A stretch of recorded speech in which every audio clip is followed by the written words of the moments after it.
அவர் ஆச்சரியக்குறியாக இருந்தாலும் தற்குறியாக இருந்தாலும் எங்களுக்கு எந்த குறியாக இருந்தாலும் கவலை இல்லை. எங்களுடைய குறி தேர்தல் குறி. இன்னும் விமர்சனமே பண்ண ஆரம்பிக்கல, ஆனால் வந்து பயப்படுறாங்க அப்படின்னு சொல்லி சொல்கிறார் சார். யாரை கண்டும் அஞ்ச வேண்டிய யாரை கண்டும் நாங்கள் அஞ்ச வேண்டியது கிடையாது. எங்களுக்கு போட்டியும் யாரும் கிடையாது. களத்தில் இருக்கக்கூடிய எல்லோரையும் நாங்கள் சமமாகத்தான் பார்க்கிறோம். அவர்கள் எல்லோருமே எதிரிகள் தான். எதிரிகள் என்றால் அரசியல் எதிரிகள் தவிர தனிப்பட்ட முறையில் யாரோடும் எங்களுக்கு எந்த விதமான பகைமையும் எதுவும் கிடையாது. ஆனால் அரசியலிலே தமிழ்நாட்டு மக்களை வாழ வைக்க வேண்டும் என்று சொன்னால் திராவிட மாடல் ஆட்சி ஒன்றால் தான் முடியும் என்பதை கடந்த 5 ஆண்டுகளிலே நிரூபித்திருக்கின்றோம்.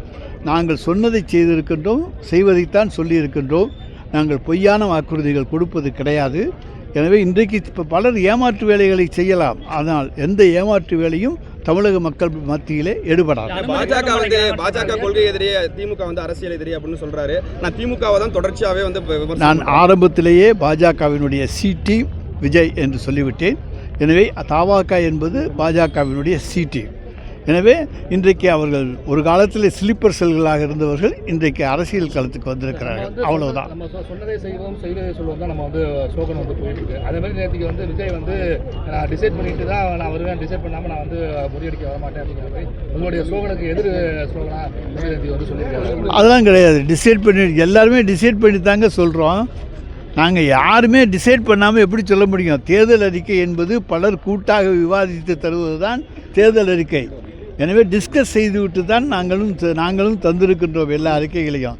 கடந்த காலங்களில் பார்த்தீர்கள் என்று சொன்னால் நாங்கள் தந்த அந்த டிவி இன்றைக்கும் ஓடிக்கொண்டிருக்கிறது.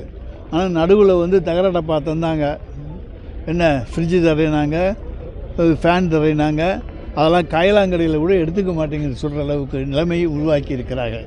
நாங்கள் வந்து தரமான பொருட்களை தருகிற தரமான ஆட்சி தளபதியின் ஆட்சி. அவர் வந்து ஒவ்வொரு மீட்டிங்லையுமே அவர் வந்து ஒவ்வொருத்தரை பற்றி கிரிட்டிசைஸ் பண்ணிட்டு இருக்காரு. ஏற்கனவே வந்து முதலமைச்சர் வந்து கிரிட்டிசைஸ் பண்ணாரு. நேற்றுக்கு உதயநிதி ஸ்டாலின் வந்து கிரிட்டிசைஸ் பண்ணியிருக்காரு. அறிவு விழா பாப்பா அப்படிங்கிற மாதிரி ஒரு கருத்தை சொல்லி அறிவு திருவிழா பாப்பா அப்படின்னு சொல்லி உதயநிதி ஸ்டாலின் தான் கிரிட்டிசைஸ் பண்றாரு. அறிவு திருவிழா என்பது தமிழனுடைய பண்பாட்டை, வரலாற்றை, திராவிட இயக்கத்துடைய வரலாற்றை இன்றைய இளைய தலைமுறை அறிந்து கொள்ள வேண்டும் என்பதற்காக நாங்கள் நடத்திய திருவிழாவை தவிர அவர்களுக்கெல்லாம் அதை பற்றிய புரிதல் என்பது கிடையாது. அவர்களுக்கு அதை பற்றி அக்கறையும் கிடையாது. அவர்களுடைய ஒரே ஆட்சியை கைப்பற்ற வேண்டும், ஆட்சிக்கு வந்து உட்கார்ந்த வேண்டும். அதுதானே தவிர தமிழ் மக்களை பற்றியோ, தமிழனுடைய கொள்கைகளை பற்றியோ, பண்பாட்டை பற்றியோ, கலாச்சாரத்தை பற்றியோ, எதை பற்றியும் அவர்களுக்கு எந்த விதமான கவலையும் கிடையாது. தரக்குறைவான வார்த்தைகளை தொடர்ந்து அவர் வந்து விமர்சனம் பண்ணிட்டு இருக்காரு. அது எதிர்வினை வந்து திமுக அவர் வந்து ஒரு பொருட்டாவே நினைக்காம வந்து போயிட்டு இருக்காங்க. அவர் தரக்குறைவாக பேசிக்கொண்டு தன்னை தானே தரம் தாழ்த்தி கொண்டிருக்கிறார் மக்கள் மத்தியில். அதுக்கு நாங்கள் ஏன் எதிர்வினை ஆற்ற வேண்டும்? எந்த தாக்கத்தையும் யாராலும் ஏற்படுத்த முடியாது.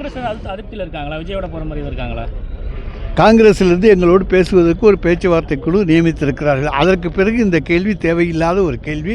நீங்கள் வேணால் சிண்டு மூட்டுகிற வேலையை செய்தாலும் அது எங்கேயும் எடுபடாது.